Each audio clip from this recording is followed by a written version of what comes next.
모든 초대교회 성도들의 삶이 그랬듯이 데살로니가 교회의 성도들의 삶도 참 어려웠습니다. 물론 그들도 예수를 믿기 전에는 로마 제국의 평범한 시민들과 같은 일상을 살았었을 것입니다. 그러나 어느 날 사도 바울을 통해서 데살로니가에 복음이 전해졌고요. 그 복음을 믿음으로 받아들인 이후에 그들은 이전에는 겪지 않았을 그 어려움들을 겪게 됩니다. 데살로니가에 있는 유대인들로부터 직접적인 핍박과 박해의 대상이 되었고요. 또 사회적으로는 비주류로 밀려나기도 했습니다. 바울은 그들의 어려움에 대해서 누구보다도 잘 알고 있는 사람이었습니다. 바울 자신이 한때는 예수 믿는 사람들을 가장 앞장서서 붙잡아가던, 그들을 핍박하던 사람이었기 때문에 지금 그 데살로니가의 유대인들이 어떤 마음과 또 어떤 감정으로 그리스도인들을 대하고 있는지도 잘 알았습니다. 뿐만 아니라 바울 자신이 그 데살로니가에서 복음을 전할 때 그 유대인들이 일으킨 소동으로 인해서 큰 어려움을 겪었던 적이 있기 때문에 그곳의 유대인들이 얼마나 공격적인 성향의 사람들인지도 잘 알고 있었습니다. 뿐만 아니라 데살로니가 후서의 이 내용을 보면 그곳의 성도들이 겪은 어려움은 이처럼 외부로부터 오는 핍박만이 아니었음을 알게 됩니다. 2장 2절을 보면 내부적으로도 성도들을 미혹하는 거짓 선생들이 있었습니다. 그들은 자신들이 영적인 계시를 받았다라고 말하거나 아니면 자신들만이 사도 바울로부터 특별한 편지를 받았다라고 거짓말하면서 이제 곧 주의 날이 임하였다. 이제 곧 세상의 끝날이 임할 것이다 라고 사람들을 미혹하였습니다. 그들에게 미혹된 사람들은 이제 곧 주님이 오실 텐데 과연 내가 구원받을 수 있을 것인가 라는 두려움에 사로잡히게 되었고요. 결국에는 거짓 선생들에게 매이게 되었습니다. 이처럼 데살로니가의 성도들은 외부적으로는 유대인들의 핍박과 박해로 어려움을 겪고 또 내부적으로는 믿음을 흔드는 거짓 선생들로 인해 큰 어려움을 겪고 있었습니다. 그렇지만 바울은 그들이 겪는 이런 여러 종류의 온갖 박해 또는 어려움, 환난으로 인해서 마땅히 하나님을 향해야 하는 그들의 시선이 다른 곳으로 흐트러지는 것을 원하지 않았습니다. 그래서 그는 2장 13절과 14절에서 그들을 향한 하나님의 계획이 무엇인지를 설명합니다. 그들은 처음부터 하나님께 택함받은 자들이었습니다. 성경에서 이와 같은 하나님의 선택에 관한 말씀을 볼 때마다 많은 질문들이 우리 머릿속에 떠오르는 것이 사실입니다. 그렇지만 지금 바울은 이에 대해서 길게 설명하지 않습니다. 하나님께서 그들을 택하신 것은 이 세상의 창조자이시며 또 만물의 주관자이신 하나님께 속한 전적으로 하나님의 주권에 달린 일이기 때문에 그렇습니다. 바울은 자기 자신을 택하셔서 이방인의 사도로 부르신 그 하나님께서 처음부터 데살로니가 교회의 성도들도 택하셨다라는 것을 조금도 의심하지 않습니다. 또한 그는 하나님께서 그들을 택하신 이유가 성령으로 말미암아 그들을 거룩하게 하시고 진리에 대한 믿음을 통해서 그들을 구원하시기 위함이다 라고 말하고요. 그 결과 데살로니가 성도들이 주 예수 그리스도의 영광을 얻게 될 것이라고 이야기합니다. 주 예수 그리스도의 영광이 무엇입니까? 이에 대해서는 앞선 1장 7절부터 12절을 통해서 확인할 수 있는데요. 예수님께서 천사들과 함께 하늘로부터 불꽃 가운데서 다시 나타나실 때 그의 성도들에게서 영광을 받으시고 또한 그 성도들도 영화롭게 하시는 바로 그 영광입니다. 바울은 처음부터 데살로니가 성도들을 택하신 하나님께서 마침내 그들을 그리스도 예수의 영광에 참여하게 하실 것이라고 확신하고 있습니다. 그런데 그는 이 일이 삼위 하나님의 사역이라고 말합니다. 13절과 14절을 한번 보십시오. 이 두 구절에서 우리는 하나님과 예수 그리스도 그리고 성령님의 이름을 모두 찾을 수 있습니다. 성부 하나님께서 택하신 자를 성령께서 거룩하게 하시고요. 진리이신 예수 그리스도를 믿게 하심으로 말미암아 그리스도의 영광에 참여하게 하시는 것이죠. 이것이 바로 한 사람을 향한 삼위 하나님의 구원 사역입니다. 이처럼 한 사람의 구원이 그 사람의 노력 여하에 달린 것이 아니라 삼위 하나님의 그 손에 달려 있다면 이 세상의 창조자이시고 주관자이신 삼위 하나님의 손에 그 한 사람의 구원 여부가 달려 있다면 데살로니가 성도들은 거짓 선생들에게 미혹되어서 내가 과연 구원받을 수 있을까 염려할 필요가 없습니다. 불안해할 필요도 없습니다. 유대인들의 핍박이 아무리 악랄하다 해도 거짓 선생들이 그들을 어떤 말로 미혹하든지 두려워하거나 염려할 필요가 없습니다. 그들을 택하신 성부, 성자, 성령, 삼위 하나님께서 마침내 그들을 예수 그리스도의 영광에 참여하게 하실 것이기 때문입니다. 그래서 바울은 데살로니가 성도들이 겪고 있는 환난, 어려움이 어떤 것인지 누구보다도 잘 알고 있음에도 불구하고 그는 오히려 하나님께 감사합니다. 눈에 빤히 보이는 사탄의 활동이 있더라도 바울은 여전히 믿음의 눈으로 삼위 하나님을 바라보며 그분께 감사하죠. 삼위 하나님께서 성도들을 붙잡고 계시니 그 사실을 신뢰하고 확신 가운데 감사하는 것입니다. 사실 바울은 이 편지를 시작할 때부터 하나님께 감사하는 것으로 시작했었습니다. 1장 2절에서 그는 환난 중에도 믿음이 자라고 사랑이 풍성한 성도들의 모습을 보며 내가 지금 항상 하나님께 감사하고 있다라고 말합니다. 그리고 이제는 그 삼위 하나님께서 그들을 끝까지 지키시고 책임지셔서 구원하시고 영광에 이르게 하실 것을 확신하고 다시 한번 감사하는 것입니다. 이어지는 15절에서 그는 데살로니가 성도들에게 두려움과 염려를 떨쳐버리고 이제는 굳건하게 서서 말로나 우리의 편지로 가르침을 받은 전통을 지키라고 말합니다. 한번 이 순서를 생각해 보시면 좋겠습니다. 13절과 14절에서 성도들의 구원이 삼위 하나님의 손에 달려 있으니 우리가 참 감사할 수밖에 없다라고 말했는데요. 15절에서 굳건하게 서라, 전통을 지키라 라고 말하는 것이 좀 어떻게 생각이 되십니까? 자연스럽게 이어지십니까? 한번 곰곰이 그 내용을 생각을 해보면 삼위 하나님께서 너희를 선택하셔서 구원하실 테니 이제 안심하고 그냥 가만히 쉬고 있으면 된다라고 말하는 게 더 자연스러워 보이지 않으십니까? 그러나 바울은 데살로니가 교회 성도들의 구원이 삼위 하나님의 손에 달려 있으니 오히려 더욱더 굳건하게 서기 위해 애써야 한다라고 말합니다. 굳건하게 서는 것은 예수 그리스도를 터로 삼아서 진리이신 예수를 바탕으로 하여서 그 위에 흔들림 없이 서 있는 것을 의미합니다. 바람이 불 때마다 이리저리 휘날리는 겨와 같은 믿음이 아니라 시냇가에 심은 나무처럼 그 진리의 말씀에 깊이 뿌리 내리고 열매를 맺는 것이죠. 바울은 데살로니가 성도들이 유대인들의 직접적인 핍박과 위협, 그리고 거짓 선생들의 미혹에도 불구하고 흔들림 없이 그 참된 전통 위에 뿌리를 내리고 계속해서 믿음과 소망과 사랑의 열매를 맺어가기를 진심으로 바라고 있습니다. 그래서 바울은 삼위 하나님께서 이제 곧 그들에게 주 예수 그리스도의 영광을 주실 테니 가르침을 받은 전통을 지키라는 말로 또 한 번 권면합니다. 성경에는 전통이라는 이 단어가 크게 두 가지 의미로 아주 상반된 의미로 사용됩니다.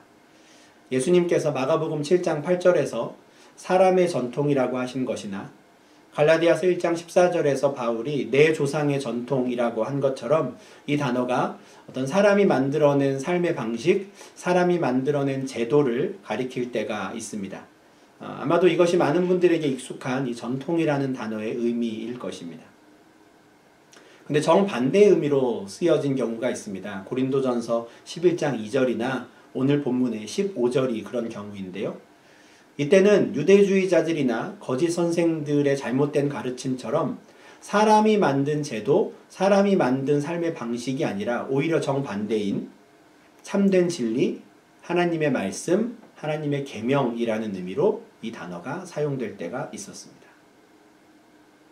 같은 단어가 이렇게 정반대의 의미로 사용되다 보니 오늘 본문에서 바울이 전통을 지키라 라고 권면하는 것이 조금 어색해 보입니다.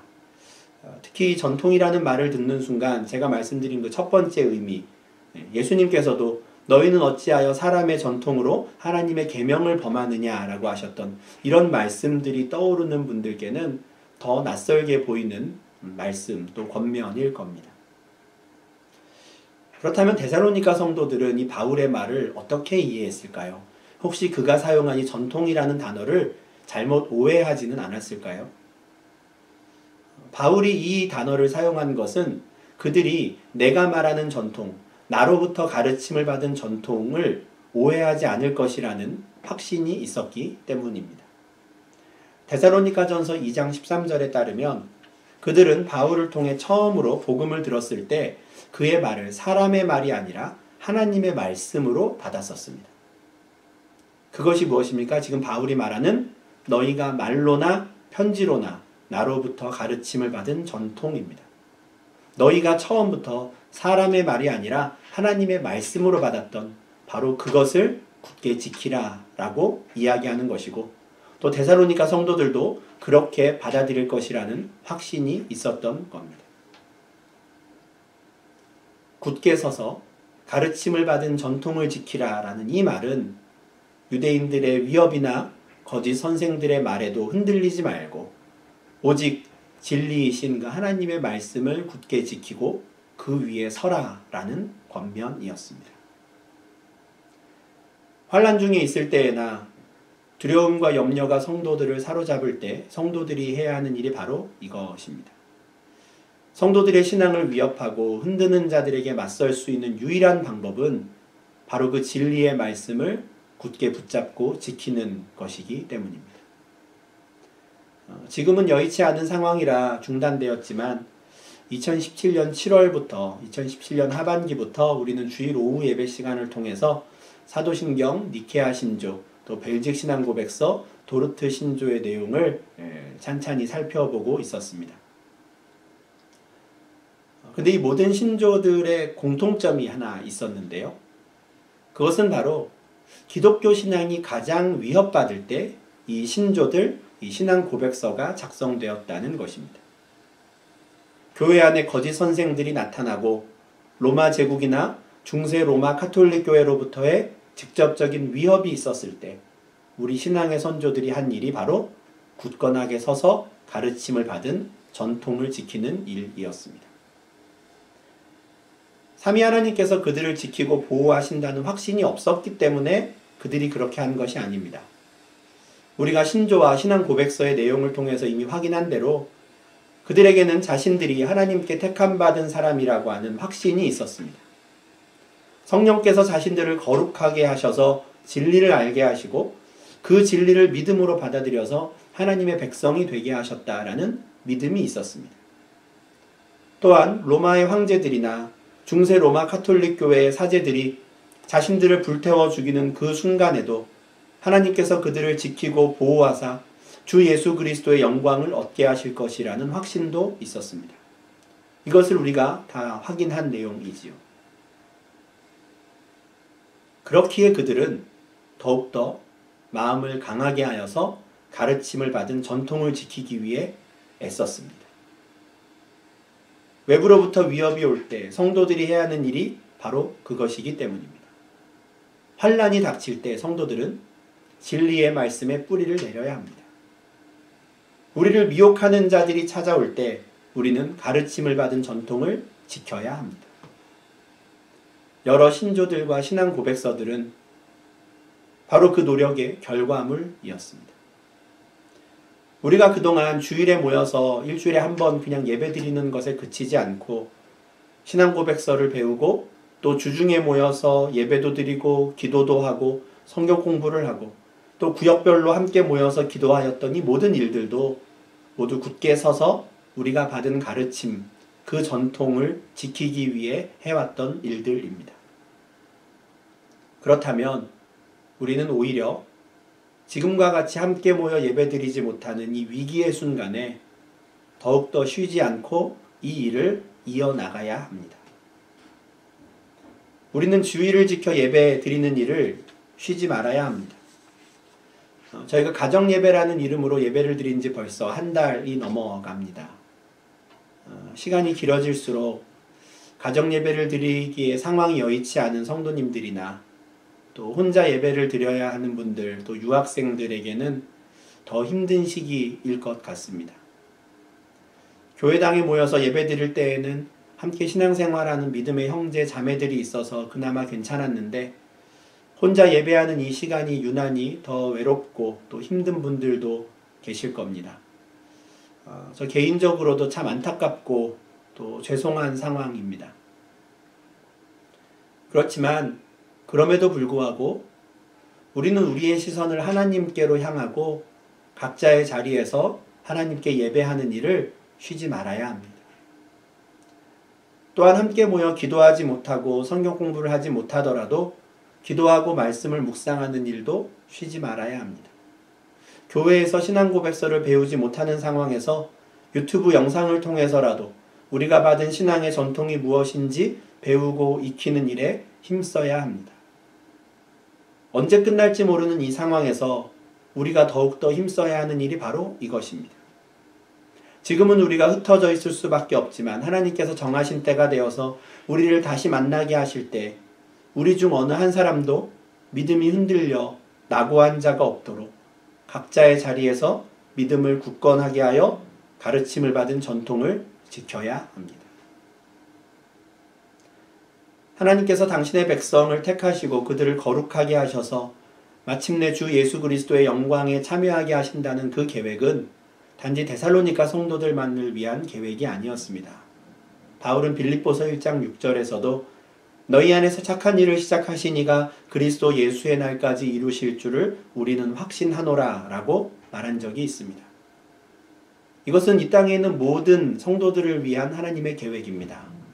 이 땅의 모든 택함받은 자들을 향한 하나님의 이 선하신 계획은 그리스도 예수께서 다시 오실 그날에 완성될 것입니다. 이와 같은 하나님의 약속을 굳게 믿고 참된 진리의 말씀 안에 거하기를 다짐할 그 데살로니가 성도들을 위해 바울은 이렇게 기도하였습니다. 16절과 17절 말씀인데요. 우리 주 예수 그리스도와 우리를 사랑하시고 영원한 위로와 좋은 소망을 은혜로 주신 하나님 우리 아버지께서 너희 마음을 위로하시고 모든 선한 일과 말에 굳건하게 하시기를 원하노라. 참 귀한 말씀인데요. 제가 한 번 더 봉독해 드리겠습니다. 우리 주 예수 그리스도와 우리를 사랑하시고 영원한 위로와 좋은 소망을 은혜로 주신 하나님 우리 아버지께서 너희 마음을 위로하시고 모든 선한 일과 말에 굳건하게 하시기를 원하노라. 데살로니가 성도들을 위한 이 바울의 기도가 우리에게도 응답되기를 간절히 소망합니다.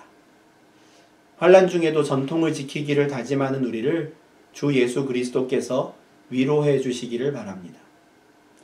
언제나 우리를 위로하시고 참된 소망을 주시는 하나님의 사랑이 우리를 더욱더 굳건하게 하시기를 간절히 바랍니다. 그러고 보니 바울은 13절에서 이미 데살로니가 성도들을 주께서 사랑하시는 형제들아 라고 불렀습니다. 주님께서 그들을 사랑하신다면 그들을 향한 삼위 하나님의 구원 계획이나 하나님께서 그들을 위로하시고 소망을 주실 것이라는 것은 당연한 일이었습니다. 로마서 8장 35절부터 39절에서 바울이 선포한 것처럼 환난이나 곤고나 박해나 기근이나 위험이나 심지어 사망이나 생명이나 그 어떤 피조물이라도 그리스도 예수 안에 있는 하나님의 사랑으로부터 성도들을 끊어낼 수 있는 것은 아무것도 없기 때문입니다. 주께서 사랑하시는 로테르담 사랑의 교회 성도 여러분, 그 어떤 것으로도 끊어낼 수 없는 하나님의 사랑이 저와 여러분을 붙잡고 계심을 믿으시기 바랍니다. 우리를 향한 하나님의 계획은 우리의 환경과 여건에 관계없이 반드시 이루어질 것입니다. 마음을 굳게 하여 우리가 받은 그 전통을 지키기 위해 노력하는 우리를 삼위 하나님께서 위로하시고 하나님의 사랑을 알게 하실 것을 믿습니다. 이번 한 주간도 이 믿음과 확신을 가지고 주님과 동행하며 승리하는 삶을 사시기를 주님의 이름으로 축원합니다. 기도하겠습니다.